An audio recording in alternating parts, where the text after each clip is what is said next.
Saya tidak peduli siapapun Anda. Anda pernah bermaksiat, Anda pernah berbuat salah. Kita manusia yang tidak luput dari dosa.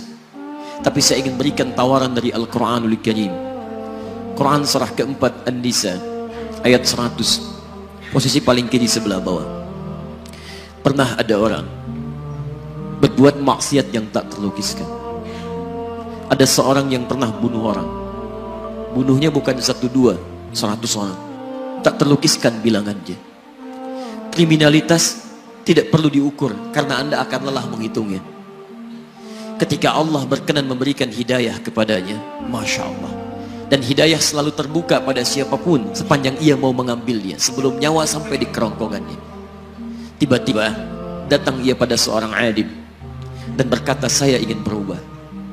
Alim ini kemudian menyampaikan pada orang dimaksud, Anda bukan berarti tidak bisa menjadi orang baik.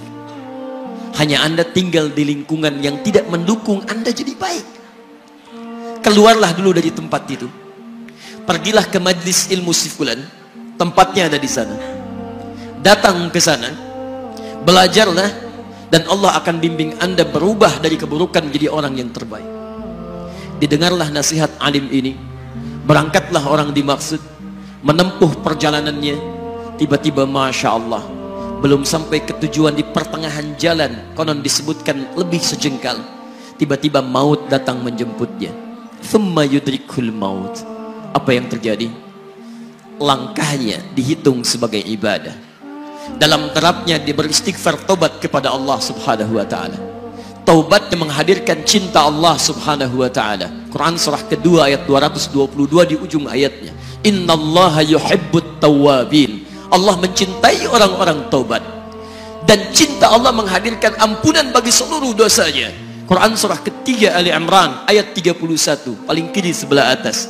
Qul in kuntum tuhibbunallaha fattabi'uni yuhibbukumullah. Allah cintai orang yang mau taat pada Rasulnya. Lihat, ketika Allah mencintai seorang hamba, wa yaghfir lakum dzunubakum, Allah ampuni seluruh dosa-dosanya.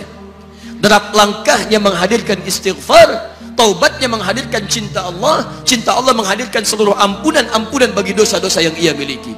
Maka apa yang terjadi? Di tengah perjalanan maut menjemputnya, thumma yudrikhul maut faqad waqa'a ajruhu 'ala Allah. Dan pahala diberikan kepada orang tadi. Di jalan, maaf, maut datang, taubat diterima, dosa diampuni, dan amalan didapati dengan derap langkahnya. Maka apa yang terjadi? Thumma yudrikhul maut faqad waqa'a ajruhu 'ala Allah. Pahalanya dituliskan oleh Allah, dakhalal jannah, kata Nabi, masuk surga orang ini. Anda bisa bayangkan, pernah bunuh orang 100 orang, mabuk tak terlukiskan, kriminalitas tak perlu dihitung. Ketika dia mau bertobat, datang ke majlis ilmu, Masya Allah, meninggal di tengah jalan, kata Nabi, dakhalal jannah. Bertobat diampuni dosanya, derap langkahnya ada pahalanya, dakhalal jannah. Turun ayat untuk melukiskan tawaran yang sama kepada kita. Wa may yuhajir fi sabilillahi yajid fil ardi muraghaman katsira was'a. Siapapun yang mau berubah kembali pada ketentuan jalan Allah, kalau dia masih punya batas-batas kehidupan, kami akan berikan kelapangan di sisa hidupnya dan kelimpahan-limpahan kenikmatan selama dia hidup. Wa may yakhruj min baitihi muhajiran ila Allahi wa rasulih. Namun bila ada di antara mereka baru ingin berhijrah, ingin berubah jadi lebih baik dalam pandangan Allah dan Rasulnya, tiba-tiba thumma yudrikul maut, baru keluar dari tempat dia tinggal, belum sampai ke tempat dia belajar, datang maut menjemputnya. Faqad waqa'a ajruhu 'ala Allah. Kami terima semua amalnya, kami ampuni dosa-dosanya, dan kami tuliskan namanya di dalam surga. Bila 100 orang saja yang pernah dibunuh oleh orang ini, pernah bunuh 100 orang, mabuk tak terlukiskan, kriminalitas tak terhitung, mau berangkat ke majlis ilmu, tak sampai ke majlisnya, meninggal dia, bisa masuk surga. Masa Anda yang tidak pernah bunuh orang? Ada yang pernah bunuh orang di sini? Boleh angkat tangan? Ada polisi di sini, langsung saya sampaikan insyaallah. Anda gak pernah bunuh orang, Anda tidak pernah mabuk, Anda tidak pernah berbuat kriminalitas seperti orang dulu. Salah, wajar, tapi pintu tobat terbuka untuk kita semua. Masya Allah, Bedanya dengan orang tadi belum sampai ke majelis ilmu. Anda sudah hadir di dalamnya, langsung di rumah Allah, diberikan tempat yang terbaik, dan kita akan belajar. Kalau dengan semua ini belum mempermudah Anda ke surga, dengan cara apa lagi Allah mesti mengantarkan Anda ke surga?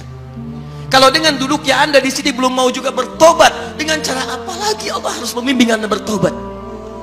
Kalau dengan seperti ini belum juga Anda taat kepada Rasul, dengan cara apa lagi Allah mesti meyakinkan Anda untuk taat kepada Rasulullah SAW?